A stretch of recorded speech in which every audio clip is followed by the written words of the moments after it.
IVF చికిత్సలో 25% భారీ discount, free doctor consultation, free ultrasound scan, logo launch, Andro max advanced male infertility centre ను కూడా ప్రారంభించారు. నిజంగా ఇప్పుడు వేణుస్వామి దగ్గర జర్నలిస్ట్ మూర్తి 5 కోట్లు డిమాండ్ చేశాడా? అది తేల్చాలి. ఇప్పుడు వాళ్ళేమో సాక్ష్యాధారాలతోటి రికార్డ్స్ వినిపించారు. రికార్డ్స్ వినిపించి ఆ పేరు కూడా చెప్పారు.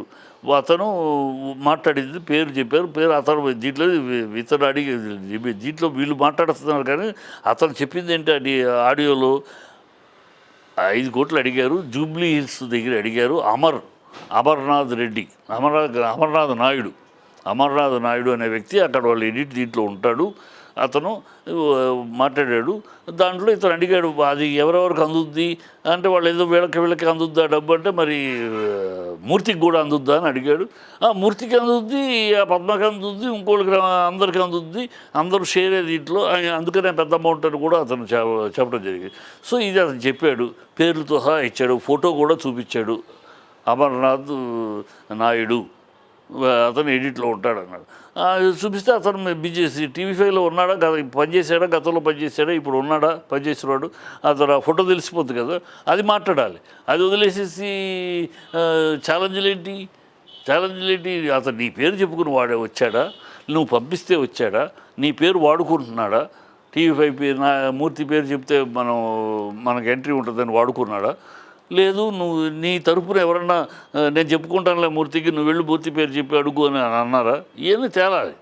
అది లేకుండా అసలు ఆ మనిషే లేడు, ఆ మనిషి ఫోటో చూపిస్తూ ఉంటే ఆ మనిషిని నిలబెట్టి అదే డిబేట్లో ఆ మనిషిని కూర్చోబెట్టి అమర్నాథ్ నాయుడు కూర్చోబెట్టి ఫోటో చూపించాడు కదా. ఫోటో ఇచ్చినా కూడా ఇంకా డౌట్ ఏముంది? మీ దగ్గర పనిచేసిన స్టాఫ్లో ఉంటాడు కదా, నేను మూర్తి దగ్గర నీ అసిస్టెంటో నువ్వు పనిచేస్తున్న TV5లో పనిచేస్తున్నాడు చెప్పాడు. అది తేల్చండి. అది తెలిస్తే తప్పైతే శిక్ష, ఎవడు తప్పైతే వాళ్ళ శిక్ష ఉంటుంది. నీ తరపున అడిగారా, లేదు ఈ మొత్తం డ్రామా వీళ్ళు ఆడియో వీడియో అంతా కూడా డ్రామాగా క్రియేట్ చేశారా, బయటపడదు కదా. అది చెయ్యండి. అంతేగాని ఏంటి ఛాలెంజ్లు ఏంటి? నగర పూజలు చేస్తారు, నువ్వు చూసావా? ఎవడో చెప్పింది నువ్వు నమ్మి చెప్తున్నావు. నువ్వు చూసావా నగర పూజ? నువ్వు దగ్గరికి వెళ్ళి కూర్చున్నావా నగర పూజ చేసినప్పుడు? అలాగే చాలా చెప్తారు. కేరళలో అనేక పూజలు చేస్తారని చెప్పారు. భూతప్రేత పిశాచ పూజలు చేస్తారు, కేరళలో ఉన్నాయి అంటారు. నువ్వు ఎవరు చూసావో చెప్పడం వినడమే, అంతే. ఎవరు చేయించుకున్నారు? చంద్రబాబు కూడా విజయవాడలో కనకదుర్గ టెంపుల్ దగ్గర క్షుద్ర పూజ చేశాడని వచ్చింది. చూసారా? ఎవరో చూడాల. క్షుద్ర పూజ చేశారని ఆ రోజు బాగా ట్రోల్ అయింది కదా. చంద్రబాబు చేశాడు. జరుగుతున్నాయా? కనకదుర్గ టెంపుల్ దగ్గర క్షుద్ర పూజలకి అవకాశం ఉందా? చేస్తున్నారు అక్కడ పూజలు? ఎవరికైనా తెలుసా? వాడు అన్నాడు, వీడన్నాడు, వచ్చేసేది చంద్రబాబు క్షుద్ర పూజ చేయించాడు అనేసారు. అది సాక్ష్యాధారాలు ఎవరి దగ్గర. సో ఇలా వస్తూ ఉంటాయి. అది నువ్వేదో కళ్ళారా చూసినట్టు, నువ్వే దగ్గరుండి అమ్మాయి బట్టలపు తీసి నగరంగా కూర్చోబెట్టి పూజ చేయించినట్టు నగర పూజలు చేస్తావా? ఇందులో ఎవరిని బ్లాక్మెయిల్ చేసినట్టండి? ఎవరిని బ్లాక్మెయిల్ చనిపోతామన్నట్టు ఒక వీడియోనే బయటకు తీస్తున్నారు. ఎమోషన్లో మాట్లాడే దీని మాత్రం చనిపోతారంటే. కానీ ఒక ఎమోషన్లో అంటే ట్రోలింగ్ ఎంతమందిని వదిలిపెట్టి ఈ జగన్ గెలుస్తాడు అన్న పాయింట్ అన్నాడు కనుక అతని మీద కసి పెట్టుకుని అతను ఏదో బదనాం చేయాలని తప్పితే ఎంతోమంది అన్నారు జగన్ గెలుస్తాడని. ఒక ఇతనే అన్నాడా? ఎందుకు ఇతనే టార్గెట్ చేస్తున్నారు? ఎంతోమంది అన్నారు. నేను కూడా చెప్పాను, నేను అనలిస్ట్గా ఇది మన ఛానల్లోనే చెప్పాను గెలుస్తాడని. అందుకని టార్గెట్ చేసేస్తారా?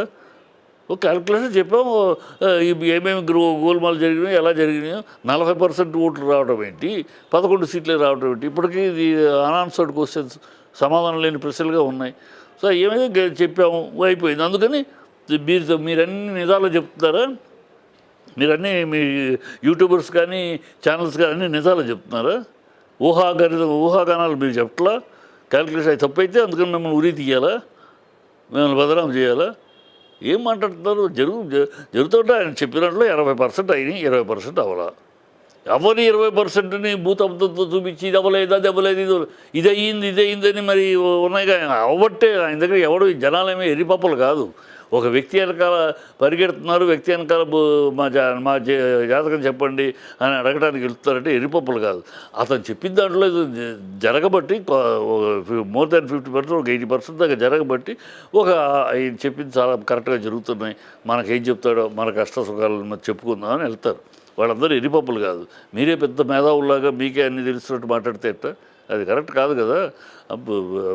చేస్తే అందరినీ మేము మొత్తం అసలు ఈ జ్యోతిష్కానికి వ్యతిరేకం, ఈ సాంప్రదాయాలు, ఈ పూజలు పునస్కారాలకు మేము వ్యతిరేకం, పూజలకి మంత్రాలకు చింతకాయలు రాలుతాయా అని చిన్నప్పటి నుంచి వింటున్నాం, అలాగూ వ్యతిరేకం మొత్తం వాటి మీద పెట్టండి.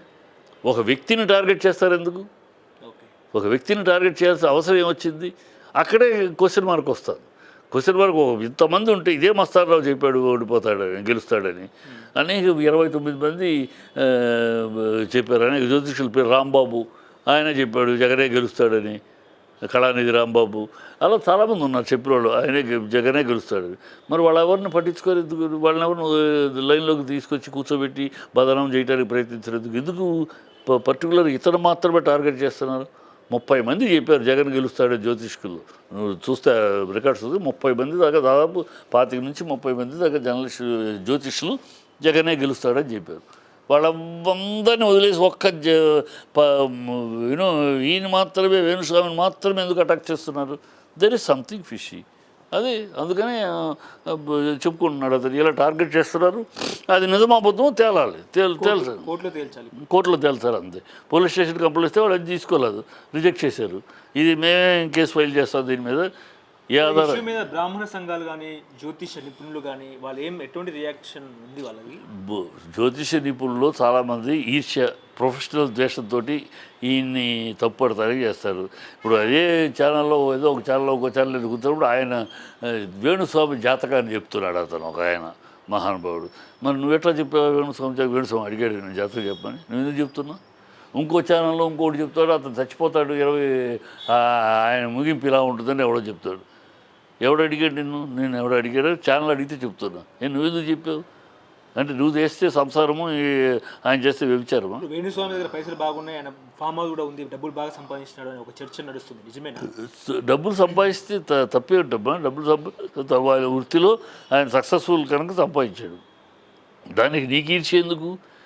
నీకు అదే ఈ ప్రొఫెషనల్స్లో ఈర్ష్య. అతను మేము జాతకాలు చెప్తాం, మేము శాస్త్రాలు చెప్తాం, మేము పూజ చేస్తాం, కానీ మాకేమో వేలు మీద ఇవ్వడానికి కూడా జనాలు ముందుకు రావట్లేదు, ఇక్కడికి పూజ అంటే లక్షలు ఇవ్వడానికి కూడా వస్తున్నారు.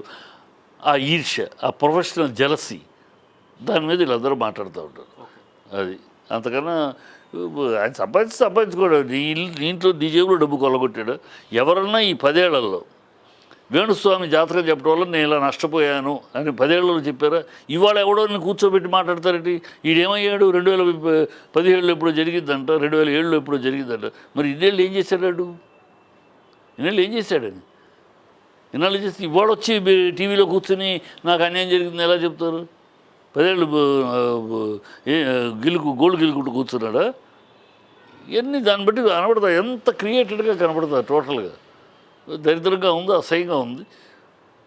అతను నోరు లేనివాడు అవటం వల్ల జాతకాలు తప్పితే మరొక విధంగా మాట్లాడటం, గట్టిగా డామ్ డూమ్ డకారని ఛాలెంజ్గా మాట్లాడేవాడు కాదు కాక సాగుతుంది. అతను తిరిగి మాట్లాడితే ఎక్కడ పెట్టుకుంటారు మీరు? తిరిగి అతను మాట్లాడితే ఛాలెంజ్లు చేసి మీ బతికేంటి మీరేంటి మాట్లాడితే ఏమవుద్ది? నువ్వెంత మాట్లాడితే ఇంకా అసహ్య రచ్చరచ్చ అవుద్ది. అది కరెక్ట్ కాదు. అది